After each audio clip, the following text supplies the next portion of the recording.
When is informed consent not possible? My name is Dr. Totten. I'm a board certified adult psychiatrist, and I talk a lot on this app about the importance of providing full informed consent when starting a psychiatric medication, as well as concepts of safety prescribing. And while I think that informed consent is one of the most important parts of a therapeutic relationship, I also recognize that there are situations in which a person is not able to give informed consent. So we can break these into two categories. One is temporary and one is permanent. So let's look at permanent first. So there are individuals who will never be able to give informed consent or never again be able to give informed consent. So this may include individuals who were born with significant cognitive issues, that they've never really been able to understand that risks versus benefits analysis for themselves and to make an educated, informed decision in that way. Additionally, if someone has really severe chronic mental illness, so maybe they have severe schizophrenia and they have chronic symptoms even when they're doing fairly well, and these symptoms impair their ability to again understand the nature of their condition and the treatment options being offered to them. So again, they may need additional support. And then another group of people that may fall into this category is those who have a developing neurocognitive disorder. So maybe there's developing dementia or advancing Parkinson's disease or Lewy body dementia. Most of these processes are going to eventually result in a time when the patient is no longer able to make these educated decisions for themselves. And again, they need more support.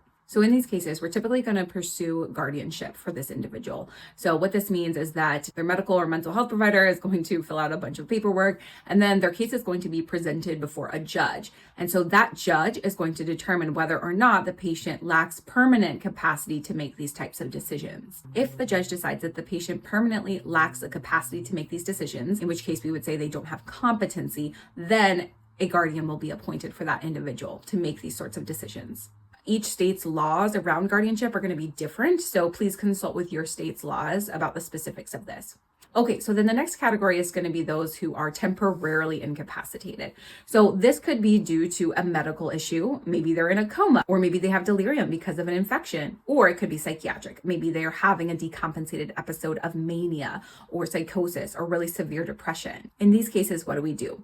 Well, it kind of matters if it's a medical reason or a mental health reason. So if it's a medical reason, then we're typically going to appoint a proxy decision maker due to a temporary lack of capacity. This process is going to be different for each state, but essentially one or two doctors is going to have to say this person temporarily lacks capacity to make these decisions, and then they'll appoint a surrogate decision maker, which is usually a spouse, a parent, a child, depending on the situation. If it's for a mental health reason, then we're probably talking about a patient who there is some acute safety concern about, and so this is likely involving an inpatient psychiatric hospitalization. If it's not severe enough to require an inpatient psychiatric hospitalization, then in most cases, the patient is going to have the autonomy to make those decisions for themselves. Now, there are states in which there is court mandated outpatient treatment. So this would be essentially requiring treatment for patients who are not at that acute safety concern level, but that's a topic for another video. So when someone is inpatient and they don't have the capacity due to a mental health issue, then there's a whole other process of getting committed to an inpatient psychiatric hospitalization and then going through another process, which can, in some cases, require treatment with medications against the patient's will. Both of these steps do require a hearing with a judge, and it's going to look different depending on the state that you're in. So this is a brief overview of those situations in which someone doesn't have capacity to make decisions and